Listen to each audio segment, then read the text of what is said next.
আজকে হঠাৎ কোনো প্ল্যান ছাড়াই চলে আসলাম গোলাবাড়ির আমিনিয়া হোটেলে খেতে।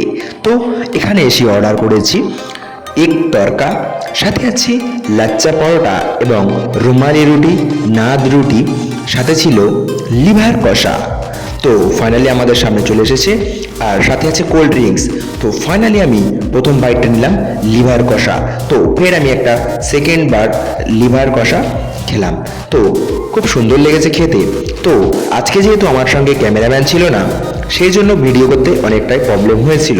তো যেহেতু আমার একটা বন্ধু আছে, সে ক্যামেরা ধরতে চায় না বা তার ক্যামেরা ধরলে লজ্জা লাগে, সেই জন্য সে ক্যামেরাটা ধরেনি। তো তারপর আবার অর্ডার করে দিলাম কিমা। তো আমাদের পরোটা শেষ হয়ে গিয়েছিল, সেজন্য এক ঝলকে চলে আসলো লাচ্চা পরোটা, আর সাথে আছে কিমা। তো গাইস, আজকের ভিডিওটা এইটুকুই। যদি ভিডিওটি ভালো লাগে লাইক, কমেন্ট, শেয়ার এবং সাবস্ক্রাইব করবেন। দেখা হচ্ছে নেক্সট ভিডিওতে। গাইস, অনেক কষ্ট করে ভিডিওগুলো বানাই, তোমরা সাবস্ক্রাইব করে পাশে থাকো।